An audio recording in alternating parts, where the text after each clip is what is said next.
Hello दोस्तों, स्वागत है आपका हमारे यूट्यूब चैनल एसके स्टडी में। आज का अपना टॉपिक होगा मूलों की प्रकृति ज्ञात करना।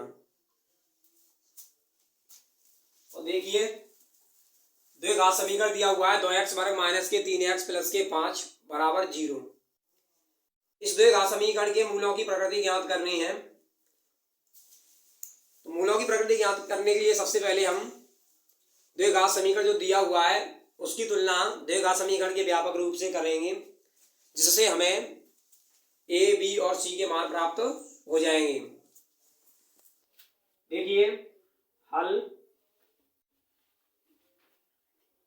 दिया है 2x वर्ग माइनस के 3x प्लस के 5 बराबर 0।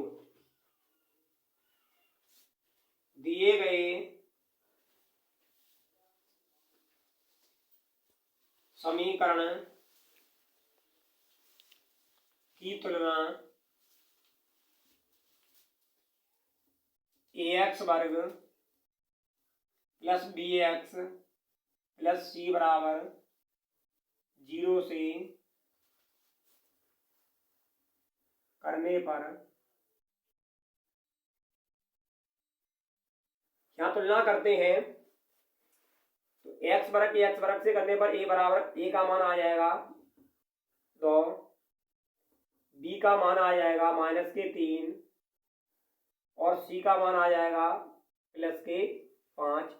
इस प्रकार दिए गए समीकरण की तुलना द्विघात समीकरण के व्यापक रूप से करने पर a, b और c के मान प्राप्त हुए।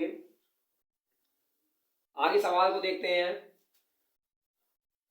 तो विविक्त कर का सूत्र लगाते हैं। यहाँ विविक्त कर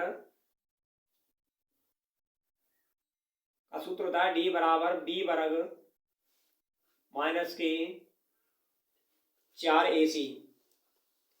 डी की जगह डी रहेगा, बी की जगह बी का मान लगा देंगे। बी का मान दिया हुआ है हमारा माइनस के 3, तो माइनस के 3 का वर्ग कर देंगे। यहाँ बी का वर्ग हो रहा है तो बी के मान का भी वर्ग कर देंगे।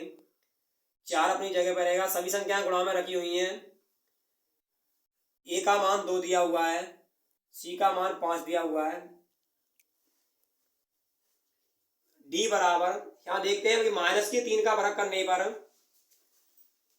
प्लस के 9 आ जाएगा, क्योंकि माइनस का माइनस से गुणा करते हैं तो प्लस होता है, और 3 का 3 से गुणा करेंगे तो 9 हो जाएगा। 5 का गुणा 2 से करने पर 5 दूनी 10 हो जाएंगे, और 10 का गुणा 4 से करने पर 40 हो जाएगा। क्या आ जाएगा? माइनस के 40। इस प्रकार डी बराबर 9 प्लस के प्राप्त हुए, माइनस के आपके 40 आ रहे हैं यहाँ। तो डी का मान हमें प्राप्त होगा माइनस के 31। दोनों ही चिन्ह अलग अलग हैं तो घट जाएंगे, माइनस हो जाएगा। यहाँ देखते हैं कि डी का मान माइनस के 31 जो प्राप्त हुआ है, इसी के आधार पर मूलों की प्रकृति ज्ञात करनी होगी हमें। यदि डी का मान 0 से कम है अर्थात माइनस में है तो मूल वास्तविक नहीं होंगे, और यदि डी का मान 0 से अधिक है अर्थात प्लस में है तो मूल वास्तविक होंगे, और इसके अलावा यदि डी का मान 0 ही है तो मूल वास्तविक और बराबर होंगे। यहाँ देखते हैं कि डी का मान माइनस में दिया हुआ है जो कि 0 से भी कम है, इसीलिए मूल वास्तविक नहीं होंगे। तो यहाँ लिखते हैं अतः दिए गए समीकरण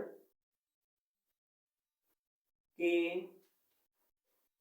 मूल वास्तविक नहीं होंगे। हेलो दोस्तों, मिलते हैं आपसे अगले वीडियो में। अगर वीडियो पसंद आई हो तो हमारे चैनल को सब्सक्राइब करें और वीडियो को लाइक करें तथा ज़्यादा से ज़्यादा शेयर करें।